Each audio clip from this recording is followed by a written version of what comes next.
오늘 말씀은 잠언 1장 20절에서 33절 오직 주의 말씀을 듣는 자입니다.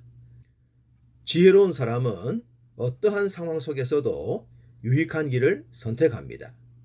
자신을 비방하거나 대적하는 자들 속에서도 악해지지 않고 오히려 더 선한 행동을 하기도 합니다. 요즘 용어로 멘탈이 강하다 라고 할 수 있겠습니다. 아무리 강한 대적을 만나도 무너지지 않는 정신세계를 유지할 수 있는 사람이라면 그가 곧 지혜로운 사람이 아닐까 싶습니다. 20절과 21절에 길거리, 광장, 시끄러운 길목, 성문, 어귀, 성중에서 지혜가 소리를 발한다고 했습니다. 이 구절에 기록된 장소는 조용한 곳도 아니고 부드럽게 대화를 주고받을 수 있는 곳도 아닙니다. 이곳에선 지혜를 얻기 어렵지 않겠습니까? 그런데 성경은 이런 곳에서 지혜가 소리를 발한다고 했습니다. 일반적인 사람들은 이런 곳에서 지혜의 소리를 듣지 못할 것입니다.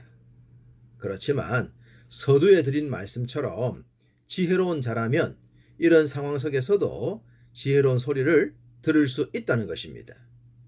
보통 사람은 정신이 혼란해서 아무것도 기억하지 못하거나 그런 분위기에 휩쓸려 버릴 것입니다.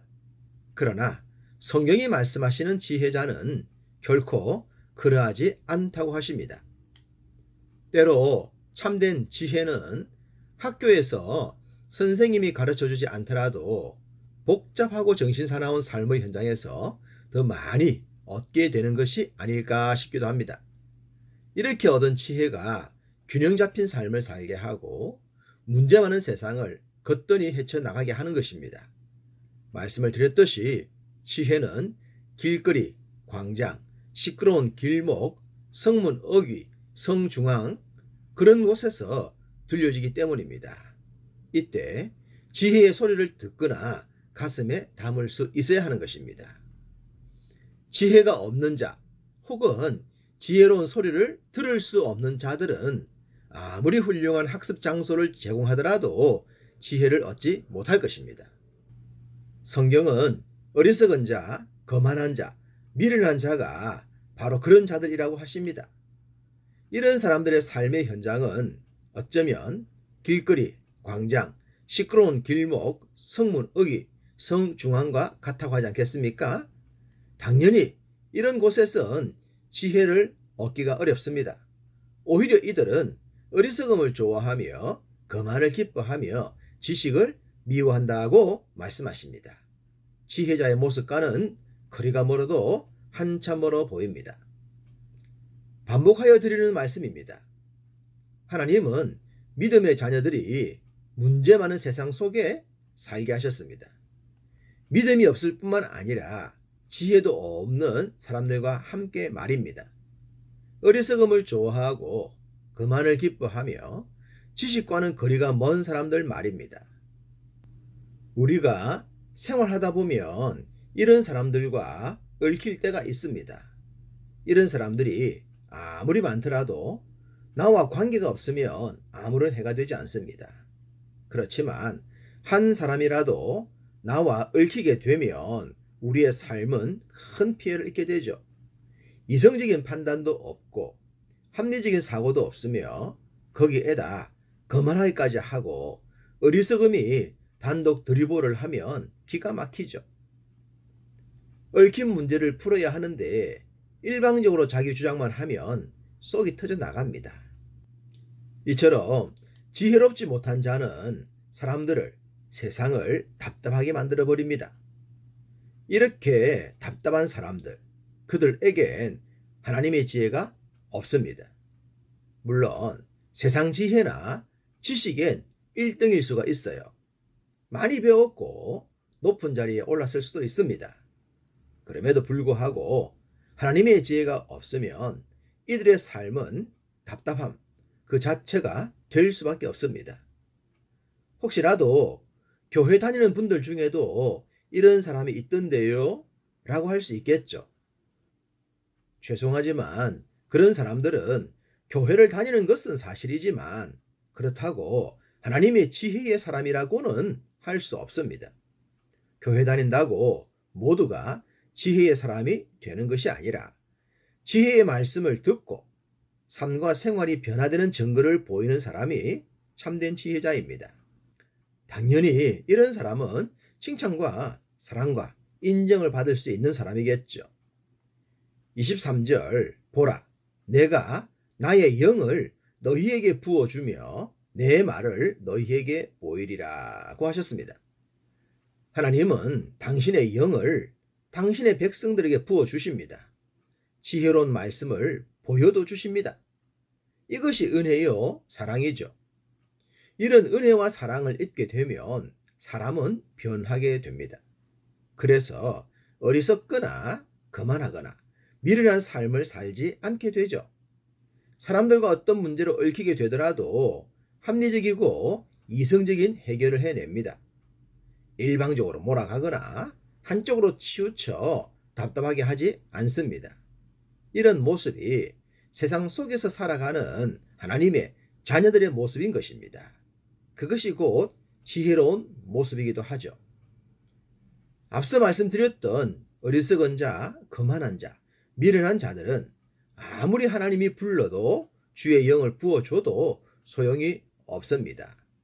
그래서 성경은 내가 불렀으나 듣기 싫어하였고 내가 손을 폈으나 돌아보지 않았고 도리어 나의 모든 교훈을 멸시하며 나의 책망을 받지 아니하였다라고 한 것입니다.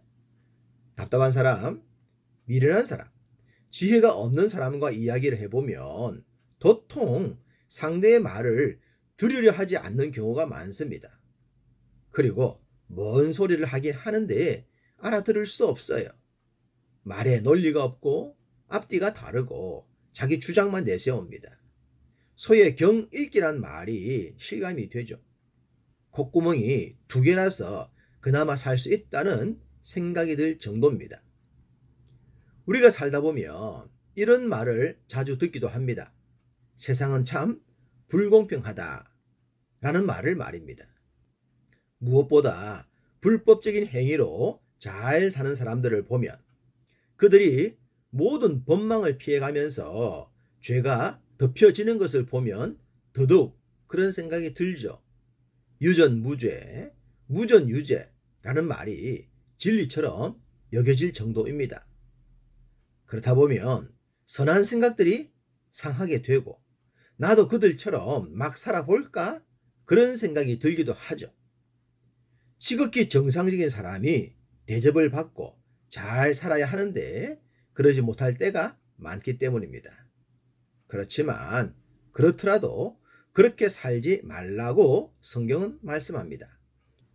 27절 너희의 두려움이 광풍같이 임하겠고 너희의 재앙이 폭풍같이 이르겠고 너희에게 근심과 슬픔이 임하리니 선과 악에 대해 분명하신 하나님은 반드시 선과 악에 대한 평가를 내리십니다. 무엇보다 악한 자들에 대한 심판은 반드시 있다는 것입니다. 그것도 광풍과 같이 폭풍과 같이 이를 것이고 근심과 슬픔이 쓰나미처럼 몰려들 것입니다. 부자가 망해도 3년은 간다는 말이 있지만 부자의 영혼이 망하면 끝장입니다. 하나님의 심판은 눈에 보이는 것들에게만 가해지는 것이 아닙니다. 그 영혼과 삶 자체가 파괴되고 말죠. 회복 불능, 완전 파괴, 폐기 처분되고 맙니다. 그러니 지혜롭지 못한 자들의 잘됨을 부러워하거나 속상해하지 말라는 겁니다. 하나님은 지금까지 이 세상의 질서를 그렇게 유지하셨습니다. 미련하고 거만하며 악할 뿐 아니라 지혜가 없는 자들은 자신들의 행위의 열매를 먹게 하셨고 자신들의 꾀에 배부르게 하셨습니다.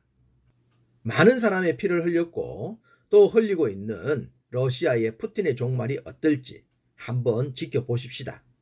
그가 어떻게 자신의 꾀에 망하는지를 말입니다. 지혜자는 악함으로 잘 사는 것이 아니라 삶 자체가 평강임을 잊지 말아야 합니다. 오직 내 말을 듣는 자는 평안히 살며 재앙의 두려움이 없이 안전하리라. 이 말씀이 그것을 증명합니다. 지혜자, 곧 하나님의 말씀을 삶에 적용하는 자는 평안히 살게 됩니다. 우리가 경험하듯이 부자로 살면서 갈등하는 것보다 분복의 은혜로 자족하는 삶이 더 좋은 것입니다. 많이 가져서 불안하고 두렵기보다는 자족의 은혜로 안전하고 감사함이 더 좋지 않겠습니까? 주의 말씀에 순종하는 자들에게 약속된 축복입니다. 오늘도 이 축복이 우리의 삶에 가득가득하기를 간절히 소망합니다.